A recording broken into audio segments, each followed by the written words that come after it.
मित्रों, जैसा कि हम लोग पिछले वीडियो में निराला जी के बारे में पढ़े थे, निराला जी के व्यक्तित्व के बहुत सारी खूबियों को आपको बताया था। मैंने बताया था निराला प्रकृति के कितने करीब थे, कितने प्रेमी थे।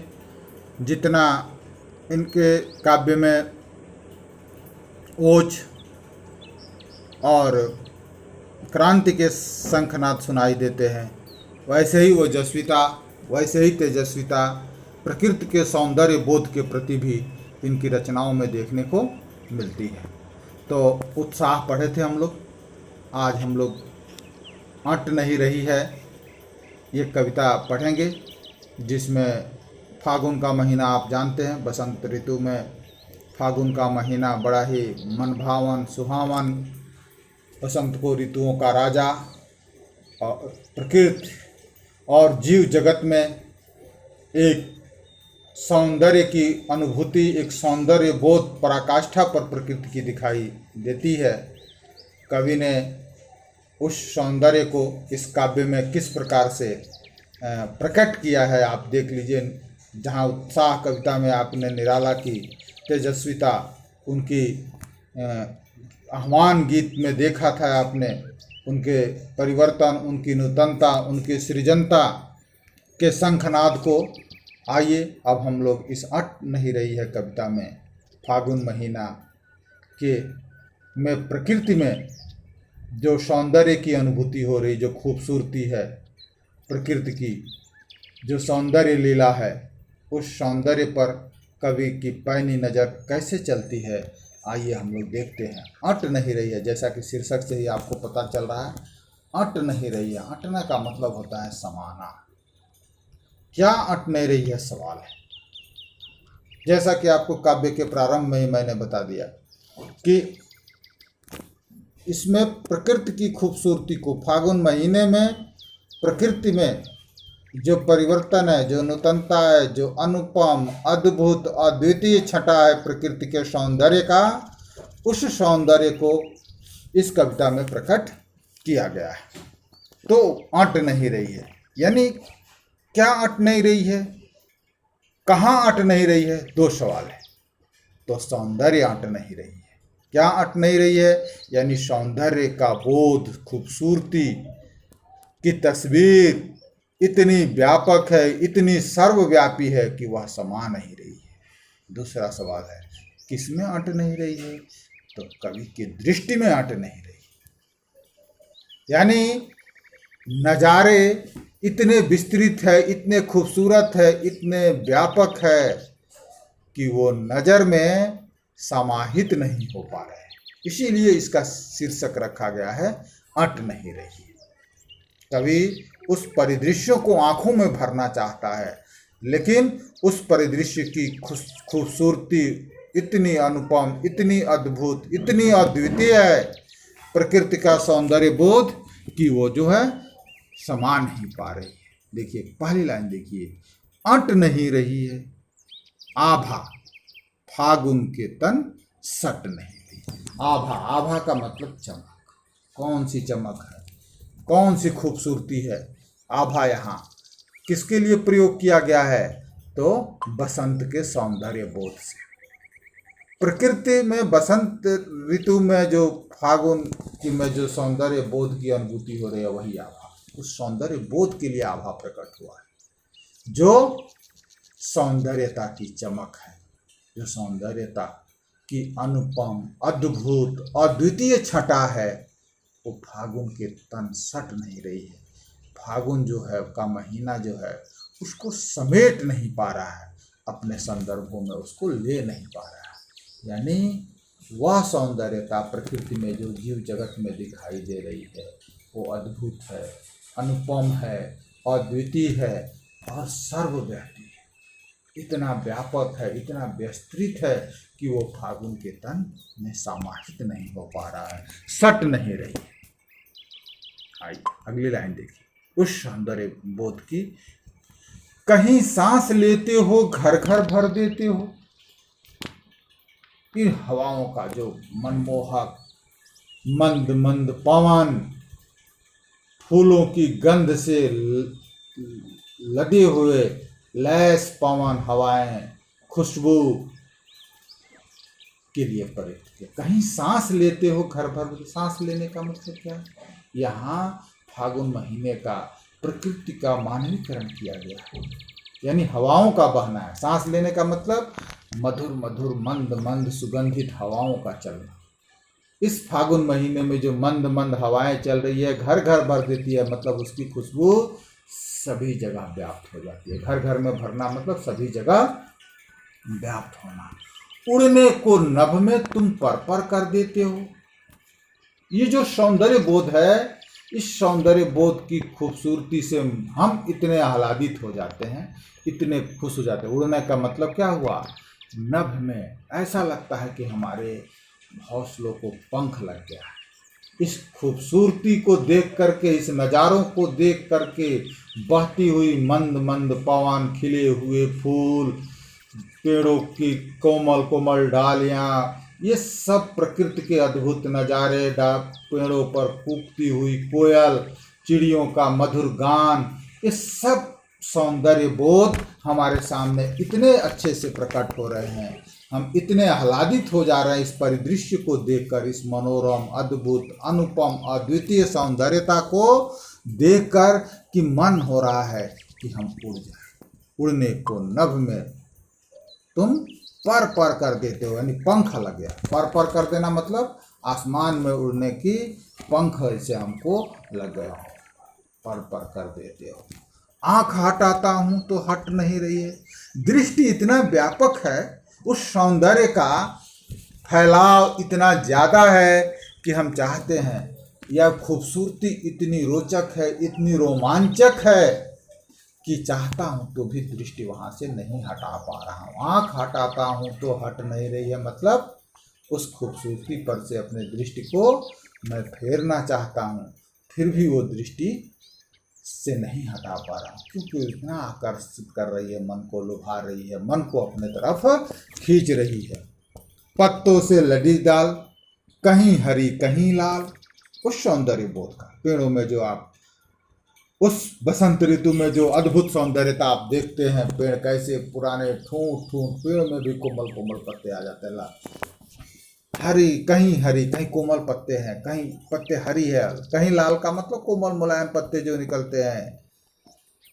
कहीं पड़ी है उर्मे मंद गंध पुष्पमाल, ऐसा लगता है, ऐसा लगता है पेड़ों का जो स्वरूप है, जो उसकी टहनियों में खिले हुए फूल है, जिसमें मंद मंद हवाएं का सुगंध है, और ये फूल ऐसे खिले हुए हैं जैसे लगा कि पेड़ों के हृदय में कोई उसके गर्दन में माला डाला हो और वो फूल उसके हृदय पर लटक। पाट पाट शोभाश्री, यानी पूरा सौंदर्य जगह जगह, जर्रा जर्रा, क्षेत्र क्षेत्र इस सौंदर्य से भरा हुआ है। पाट पाट शोभाश्री, पट नहीं रही है।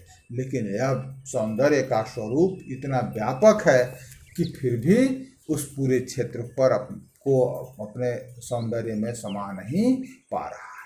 तो इस तरह से कवि ने इस अनुपम, अद्भुत, अद्वितीय सौंदर्यता का वर्णन इस अट नहीं रही है कविता में किया है। अब आइए हम लोग दोनों कविताओं के प्रश्नों। प्यारे बच्चों, हम लोग आइए प्रश्न पर देखते हैं।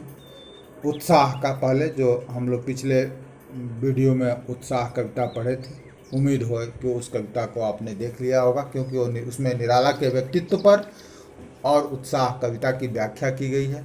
अगर आप व्याख्या सही तरीके से समझ गए होंगे तो हमें लगता है कि इन प्रश्नों को मतलब सॉल्व करना आपके लिए बहुत ही आसान काम हो जाएगा।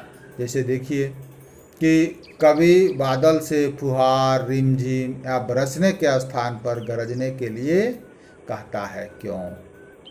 हम जब कविता की व्याख्या कर रहे थे, आपने गौर किया होगा कि उसमें मैंने बताया था कि निराला का जो यह वर्णन है, यह एक आह्वान गीत है।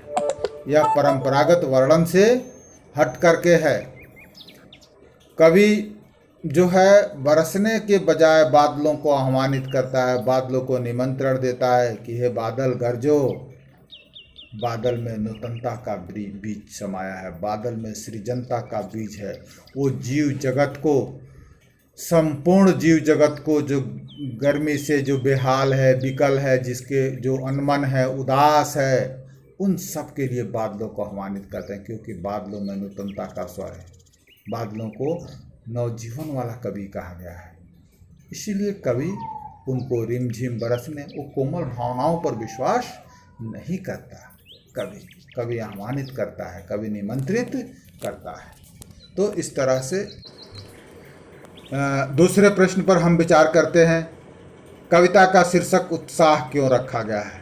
ये भी एक दूसरे से मिलते जुलते हैं। जैसा कि मैंने आपको बताया कि निराला ने एक कविता अपने व्यक्तित्व के अनुकूल ही व्यक्त किया है, अपने व्यक्तित्व के अनुकूल ही व्यक्त किया है।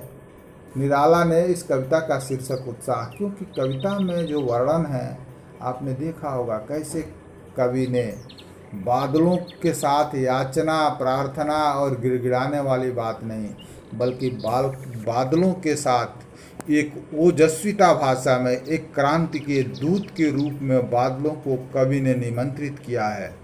उसके अंदर एक नूतनता का बीज है।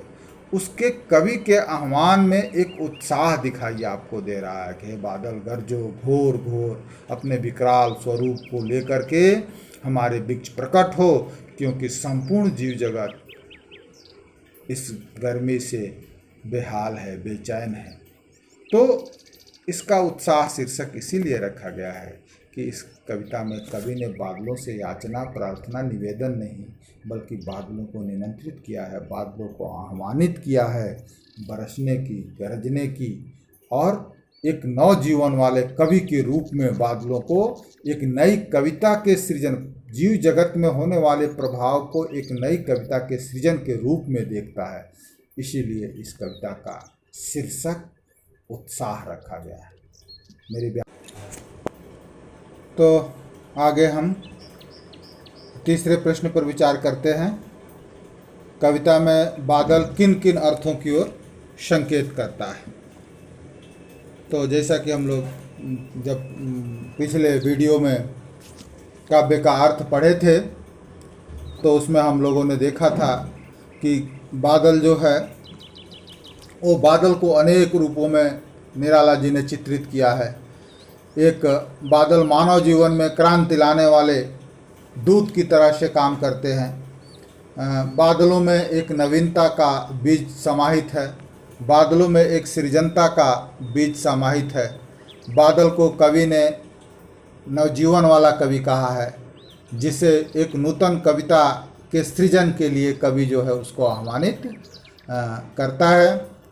इस तरह से मानव पीड़ा को भी हरने वाला एक तरह से संपूर्ण मानवतावादी दृष्टिकोण भी कवि का इसमें प्रकट हुआ है, क्योंकि जो संपूर्ण जीव जगत जो भीषण विकराल गर्मी से उन्मन है, उदास है, विकल है, बेचैन है, उसे भी निजात दिलाने के लिए कवि उसको आह्वानित करता है।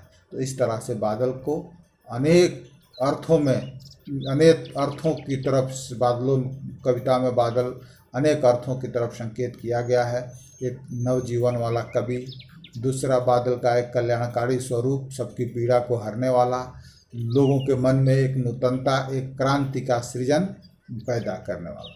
शब्दों का प्रयोग, अगला प्रश्न है, शब्दों का प्रयोग, ऐसा प्रयोग जिससे कविता में खास तरह के प्रभाव पैदा हो गया हो। जैसे कवि ने कितना बेहतरीन तरीके से उसको प्रस्तुत किया है, घोर घेर घेर घोर गगन, ऐसे बादलों के एक बाल कल्पना कैसे पाले, ललित ललित काले घुंघराले, तपती धरा को फिर से जल से भर दो, शीतल कर दो।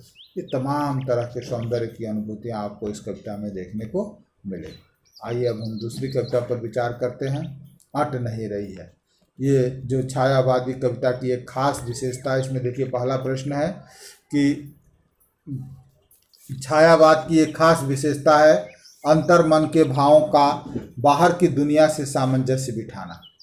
कविता की किन पंक्तियों को पढ़कर यह धारणा पुष्ट होती है?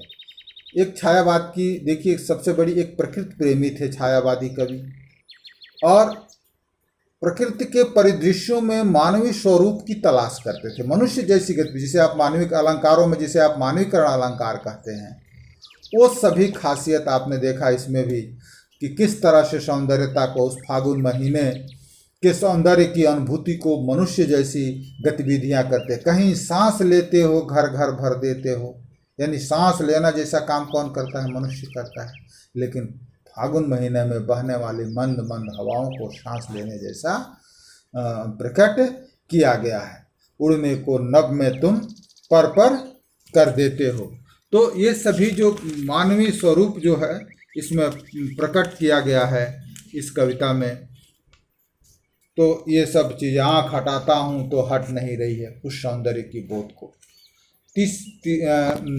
दूसरा प्रश्न हो गया। तीसरा प्रश्न है, प्रस्तुत कविता में कवि प्रकृति की व्यापकता का वर्णन किन रूपों में किया है? आपने देखा कि कवि ने किस तरह से प्रकृति की व्यापकता का वर्णन किया है, सौंदर्य की अनुभूतियों का, फागुन महीने की उस विशाल विकराल बड़ा जिसका स्वरूप सर्वव्यापक है, अनुभव है, अनुपम है, अद्भुत है, अद्वितीय है और जो सर्वत्र व्याप्त है, जिसको दृष्टि में कभी भरना चाहता है लेकिन भर नहीं पा रहा है, क्योंकि उसका स्वरूप इतना रोमांचक है, इतना विस्तृत है, इतना बड़ा है, इतना अद्भुत है, इतना अनुपम है। तो ये सब चीज़ें लिख करके इस प्रश्न के उत्तर को आप पूरा कर सकते हैं। फागुन में ऐसा क्या होता है जो बाकी ऋतुओं से भिन्न है? हम लोग जानते हैं कि बसंत को ऋतुओं का राजा कहा जाता है। और निराला ने की भी एक कविता आप लोग 8वीं कक्षा में पढ़े होंगे, ध्वनि, अभी न होगा मेरा अंत, अभी अभी ही तो आया है मेरे मन में विदुल बसंत। अर्थात यह जो बसंत है ये नूतनता का प्रतीक है, सृजनता का प्रतीक है, संपूर्ण जीव जगत में खुशहाली का प्रतीक है, खूबसूरती का प्रतीक है। सौंदर्य बोध की अनुभूति आपको इस ऋतु में देखने को मिलती है जो अद्भुत होता है। संपूर्ण जीव, पेड़ पौधे, चिड़ियों का चहचहाना, कोयल की खम की मंजरियों के बीच पहुंचकर कूकना, चिड़ियों का मनोरंजक वातावरण और मनुष्य में भी अद्भुत ये सब परिदृश्य आपको देखने को मिलती है। सबसे ज़्यादा खुशी होती है। 5वां प्रश्न है, निराला के काव्य शिल्प की विशेषताओं का वर्णन। आप जानते हैं निराला वाक्पटुता में बड़े ही महान कवि थे। छोटी छोटी शब्दावलियों का प्रयोग इनकी दोनों कविताओं में आपको देखने को मिलेगा। एक नाद सौंदर्य की एक अनुभूति आपको उस उत्साह कविता में देखने को मिली है। ध्वन्यात्मक शब्दों का प्रयोग आपको उसमें देखने को मिला है। तत्सम युक्त शब्दावलियों का प्रयोग, भाषा सरल और जो अभिव्यक्ति है वो प्रवाहमयी, बोधगम्य, मन को छूने वाली, मन को आकर्षित, जितनी तारीफ आप कर सकते हैं निराला की शिल्प की वो अद्भुत है। समासिक पदों का प्रयोग, अद्भुत प्रतीकों का प्रयोग, अपनी बात को सही तरीके से कहने के लिए सही शब्दावलियों का चयन और सही बिंबों का प्रयोग, ये सब जो है निराला के शिल्प व्यक्तित्व की विशेषताएं आपको देखने को मिलेगी। तो इस तरह से ये पाठ जो है आपका पूरा हो गया।